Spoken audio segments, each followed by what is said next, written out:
Friends, welcome to digital studies with excellence and beat the exam.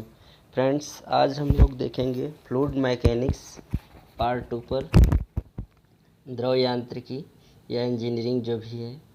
तो इसमें हम लोग देखेंगे प्रॉपर्टीज़ ऑफ फ्लूइड में जैसे density, mass density, specific weight density, specific volume, specific gravity, compressibility, vapour pressure, viscosity और kinematic viscosity या इससे रिलेटेड जो भी थ्योरी है उसे हम लोग स्टेप बाय स्टेप देखेंगे। फ्रेंड्स, ये एसएससी जेई या यूपी ट्रिपल एससी जेई या आरआरबी जेई टायर फर्स्ट और सेकंड दोनों के लिए काफ़ी यूज़फुल होगा, क्योंकि इसमें जो भी टॉपिक हम लोग डिस्कस करेंगे वो एग्ज़ाम पॉइंट ऑफ व्यू से रिलेटेड रहेगा, जिसमें सटीक आंसर आपसे मिल जाएगा।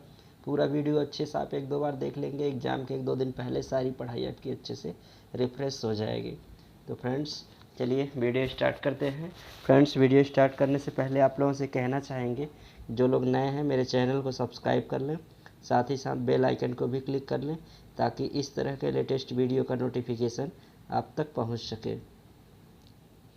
तो फ्रेंड्स, जैसा कि हम लोगों ने देखा कि आज हम लोग प्रॉपर्टीज़ ऑफ फ्लूइड या कैरेक्टरिस्टिक्स ऑफ फ्लूइड, तरलों के गुण को देखते हैं। पहला स्टेप इसमें हम लोग देखते हैं कि तरल के कुछ प्रमुख गुण निम्न होते हैं। जैसे देखते हैं क्या कि मुख्य रूप से गुण होते हैं, जैसे द्रव के, तरल में द्रव और गैस दोनों आते हैं। तो उसमें हम लोग देखते हैं कि द्रव के आयतन में तापमान परिवर्तन से नगण्य परिवर्तन होता है, अर्थात द्रव का आयतन तापमान परिवर्तन से कोई परिवर्तन नहीं होता है, लेकिन गैसों में होता है। गैसों का आयतन तापमान बढ़ने से बढ़ता है और तापमान घटने से घटता है। तापमान का मात्रक डिग्री सेंटीग्रेड या डिग्री केल्विन होता है, मोस्ट इम्पॉर्टेंट है, इसे याद रखिएगा। नेक्स्ट टॉपिक देखते हैं हम लोग घनत्व।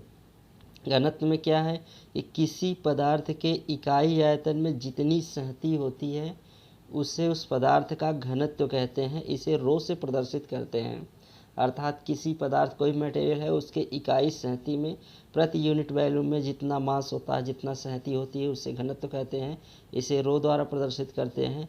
घनत्व बराबर क्या होता है, मास बटे आयतन, अर्थात सहती बटे आयतन, m/v।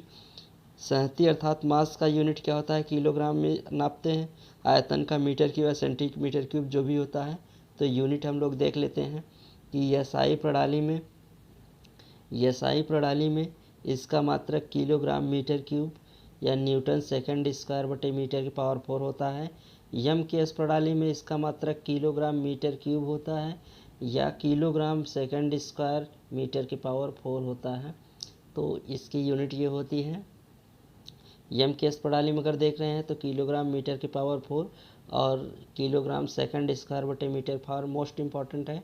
ये ऑब्जेक्टिव क्वेश्चन SSC जेईई में आ जाता है, इसका यूनिट कभी कभी पूछ लेता है, तो विशेष रूप से ध्यान दीजिए।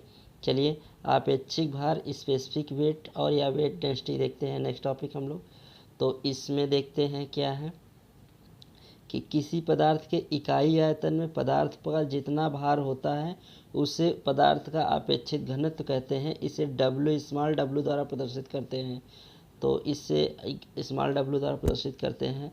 फिर से देख लेते हैं एक बार परिभाषा कि किसी पदार्थ के इकाई आयतन में पदार्थ में जितना भार होता है उसे पदार्थ का अपेक्षित घनत्व कहते हैं, अर्थात इकाई आयतन में जितना भार, जितना वेट होता है एक प्रति यूनिट आयतन में, उससे क्या कहेंगे, अपेक्षित भार कहेंगे। जैसे मान लेते हैं कि किसी तरल के V आयतन का भार W है, माना किसी तरल के V आयतन है, उसका भार W है, तो उसका अपेक्षित भार स्मॉल w, क्योंकि अपेक्षित भार को स्मॉल w द्वारा प्रदर्शित करते हैं। तो स्मॉल w बराबर W प्रति यूनिट, अर्थात वॉल्यूम में जितना इकाई भार में जितना आयतन होता है, इकाई आयतन में जितना भार होता है वही अपेक्षित भार होता है। इसका मात्रक अगर देखें, भार का मात्रक क्या होता है, किलोग्राम बल, और आयतन का मात्रक मीटर क्यूब। तो MKS प्रणाली में किलोग्राम बल बटे मीटर क्यूब या kgf by metre cube. SI प्रणाली में न्यूटन बटे मीटर क्यूब या न्यूटन पर mm स्क्वायर क्यूब ये होता है।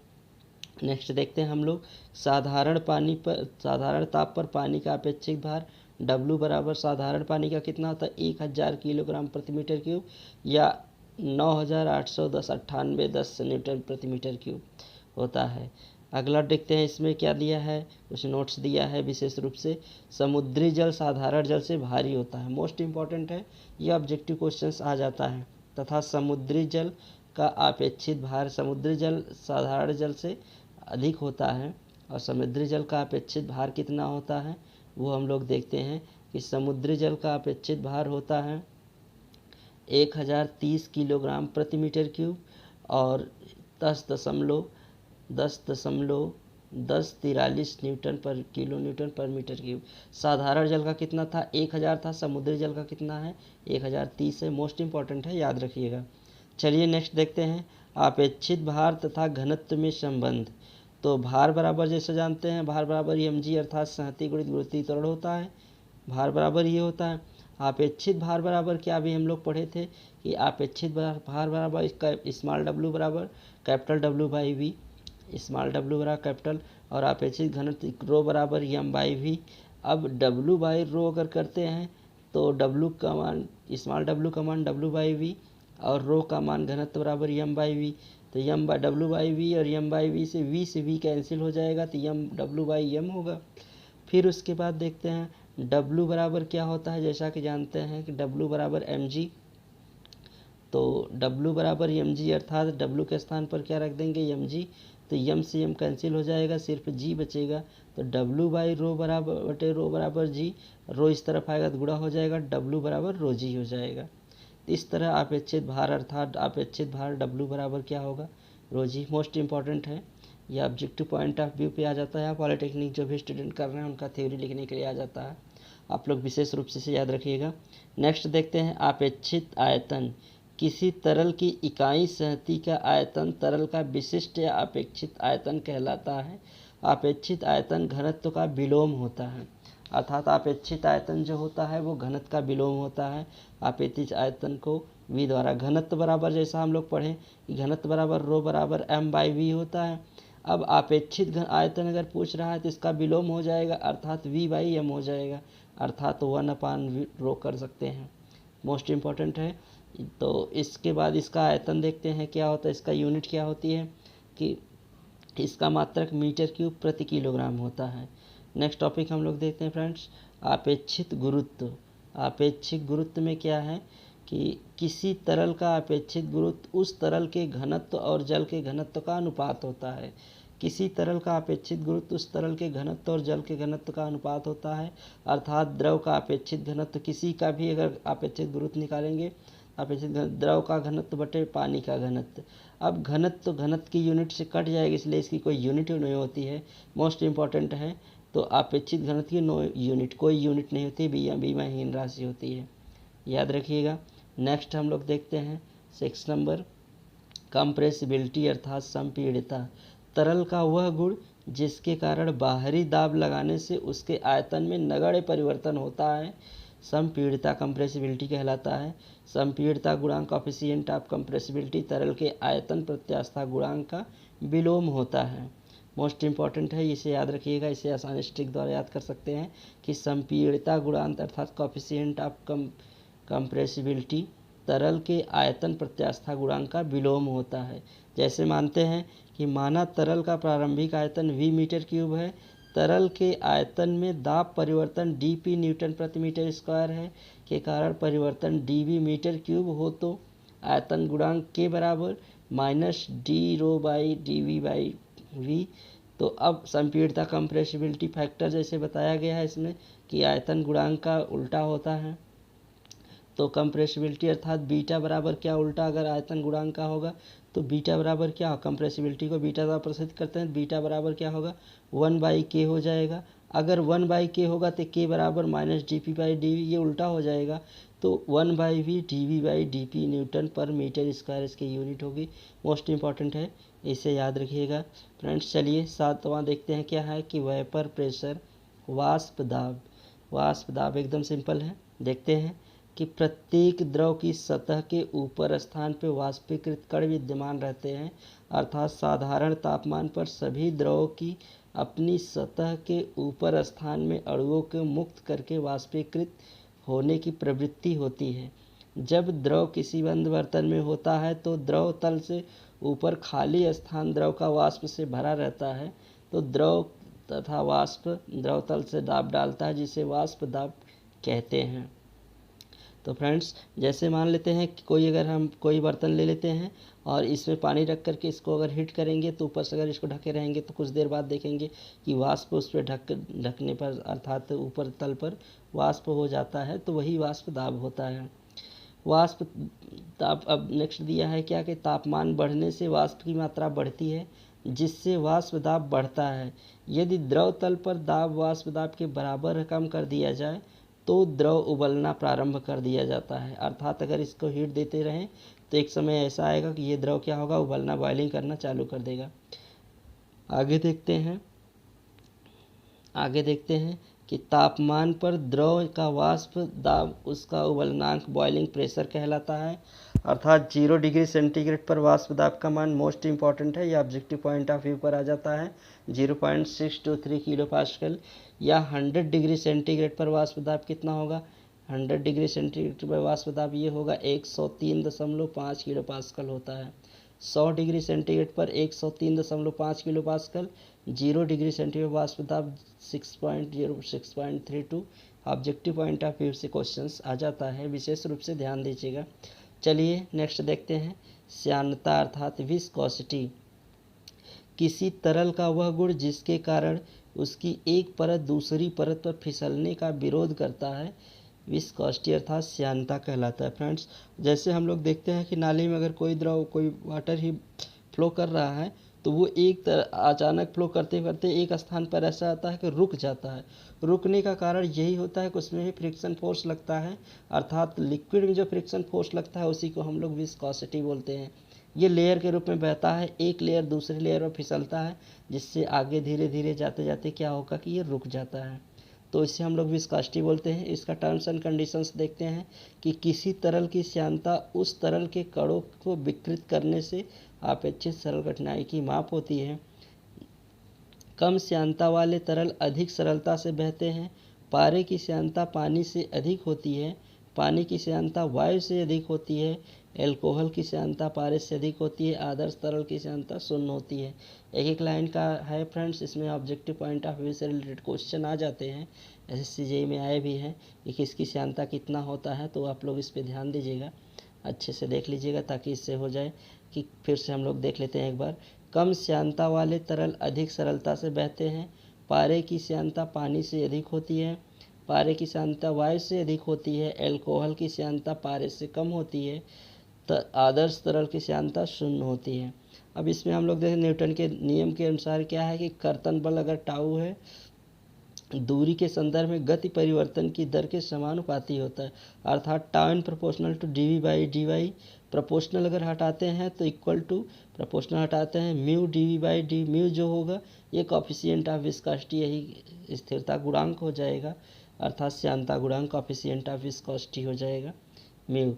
तो म्यू एक स्थिरांक है जो श्यानता गुणांक कॉफिशिएंट ऑफ विस्कोसिटी, गति श्यानता या श्यानता विस्कोसिटी कहलाता है। श्यानता गुणांक का मात्रक न्यूटन सेकंड बटे मीटर स्क्वायर या किलोग्राम मीटर सेकंड या पास्कल सेकंड होता है। श्यानता की सामान्य इकाई पॉइज है। पानी की श्यानता 0.1008 पॉइज होती है। एक पॉइज बराबर क्या होगा कि 1/10 पास्कल सेकंड। एक सेंटी सीपी में सेंटी पॉइज बराबर 1/10 पीमिस पॉइज होता है। मोस्ट इम्पॉर्टेंट है, ऑब्जेक्टिव पॉइंट ऑफ व्यू से रिलेटेड क्वेश्चन इससे आ ही जाता है, विशेष रूप से ध्यान देना है। न्यूटोनियन फ्लूइड देखते हैं, non Newtonian fluid most important है, इसको भी देखते हैं कि वे तरल कहलाते हैं जो श्यानता समीकरण का पालन करते हैं, वो न्यूटोनियन। अगर श्यानता समीकरण का जो पालन करते हैं वो न्यूटोनियन, अर्थात tau equal to mu dv/dy अगर फॉलो कर रहे हैं तो वो न्यूटोनियन फ्लूइड होंगे। ऐसे तरल की श्यानता कर्तन विकृति dv/dy के साथ परिवर्तित नहीं होती। नॉन न्यूटोनियन फ्लूइड का सिंपली सी है कि वो तरल जो श्यानता कर्तन प्रतिबल dv/dy के साथ परिवर्तित हो जाती हैं, अर्थात वो जो श्यानता समीकरण का पालन नहीं करता वो नॉन न्यूटोनियन फ्लूइड होगा। मोस्ट इम्पॉर्टेंट है, एक एक ये questions objective point of view से एक एक क्वेश्चन आ जाते हैं फ्रेंड्स, याद रखिएगा। नेक्स्ट टॉपिक देखते हैं, ताप बढ़ने से द्रव की श्यानता घटती है तथा गैसों की बढ़ती है। 9वां देखते हैं निरपेक्ष गतिक श्यानता काइनेमेटिक विस्कोसिटी क्या होता है। निरपेक्ष गतिक श्यानता तरल की गतिज श्यानता तथा तरल के घनत्व का अनुपात होता है। गतिज श्यानता डायनेमिक विस्कोसिटी और डेंसिटी ऑफ लिक्विड का अनुपात होता है। इसे स्मॉल v द्वारा प्रदर्शित करते हैं। स्मॉल म्यू बराबर म्यू बाई डेल हो जाएगा। नेक्स्ट इसका कंडीशंस क्या है। निरपेक्ष गतिक श्यानता का यूनिट क्या होती है। CGS में सेंटीमीटर स्क्वायर प्रति सेकंड, MKS में मीटर स्क्वायर प्रति सेकंड। CGS में सेंटीमीटर स्क्वायर प्रति सेकंड या स्टोक, लगभग क्वेश्चन कभी घुमा फिरा पूछ लिया जाता है। सेंटीमीटर प्रति सेकंड मीटर स्क्वायर प्रति सेकंड को ही स्टोक बोलते हैं। MKS में मीटर स्क्वायर प्रति सेकंड होता है। नेक्स्ट देखते हैं आगे SI प्रणाली में।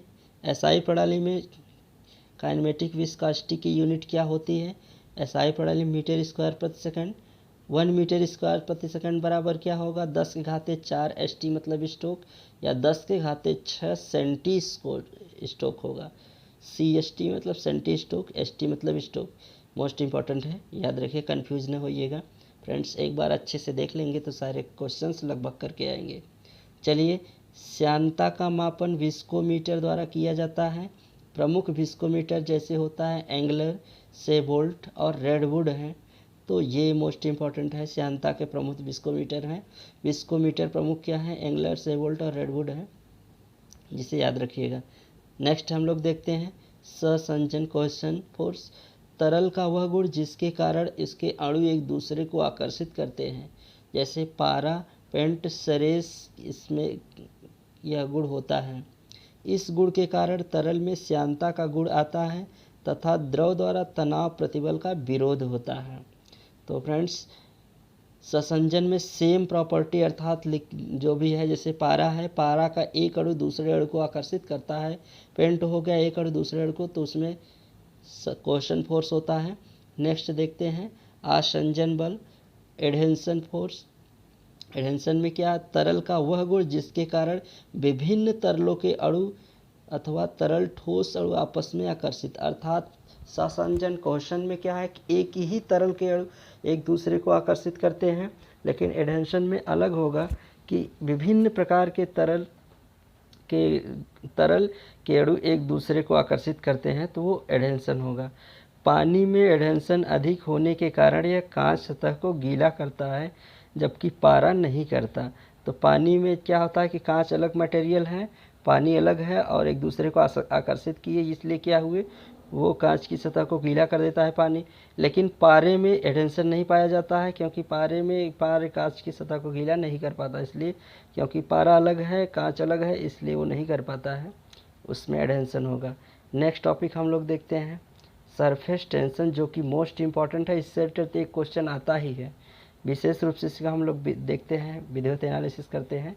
तल तनाव सरफेस टेंशन, दो आपस में न घुलने वाले द्रव की संपर्क सतह तनाव में होता है। इस तनाव को तल तनाव या पृष्ठ तनाव कहते हैं।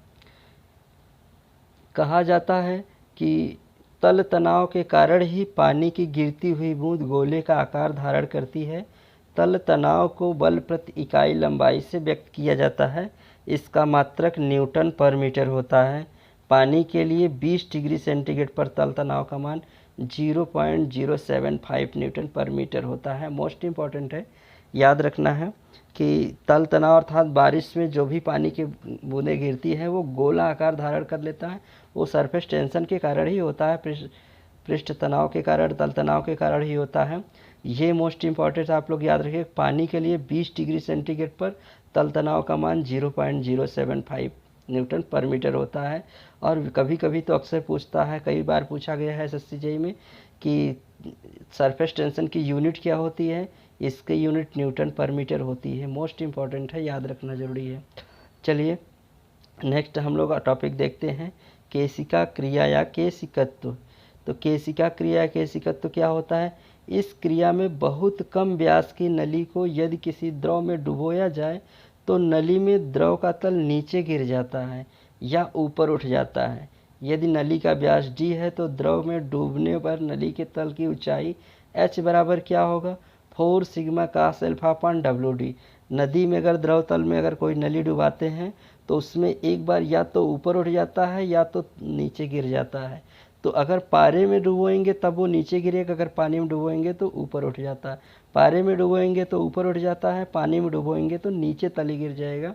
तो ये केशिकत्व क्रिया है। और जितना ये ऊंचाई तक पानी उठेगा, चाहे वो पारा हो और चाहे वो पानी हो, वाटर हो, उसका उसकी हाइट क्या होगी, 4 sigma cos alpha upon WD। Most important है, जो कि लगभग आता है हमेशा कि H बराबर 4 sigma cos alpha upon WD। जहाँ पर सिग्मा क्या है, तल तनाव है, अल्फा द्रव तल का संपर्क कोण है और W द्रव का विशिष्ट भार है। नेक्स्ट इसमें दिया है कि केशिकत्व की क्रिया आसंजन ससंजन दोनों बलों के कारण होती है। केशिकत्व का क्रिया जो भी है, कैपिलरिटी का जो भी है, असंजन ससंजन दोनों बलों के कारण होती है। नेक्स्ट हम लोग देखते हैं बूंद, बुलबुला और जेट के अंदर का दाब। मोस्ट इम्पॉर्टेंट है। इसमें देखते हैं pressure inside, drop, bubble and jet. चलिए देखते हैं।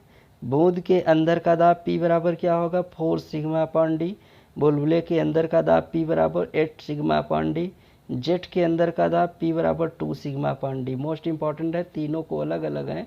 इसमें से भी क्वेश्चन लगभग आता रहता है, तो इस पे ध्यान दीजिएगा विशेष रूप से कि बूंद के अंदर का दाब P बराबर 4 सिग्मा अपॉन डी, बुलबुले के अंदर का दाब 8 और जेट के अंदर का 2 सिग्मा अपॉन डी। सिग्मा बराबर जो कि होगा तल तनाव होगा, P बराबर प्रेशर ही है, D बराबर बूंद का व्यास। तो फ्रेंड्स, ये रहा मेरा आज का वीडियो। फ्रेंड्स, अगर आप लोगों को अच्छा लगा तो मेरे चैनल को सब्सक्राइब करिएगा और इसे लाइक करना ना भूलिएगा फ्रेंड्स। और जो चीज़ समझ में ना आई हो तो कमेंट बॉक्स में कमेंट करिएगा, मैं हर कमेंट का रिप्लाई दूंगा।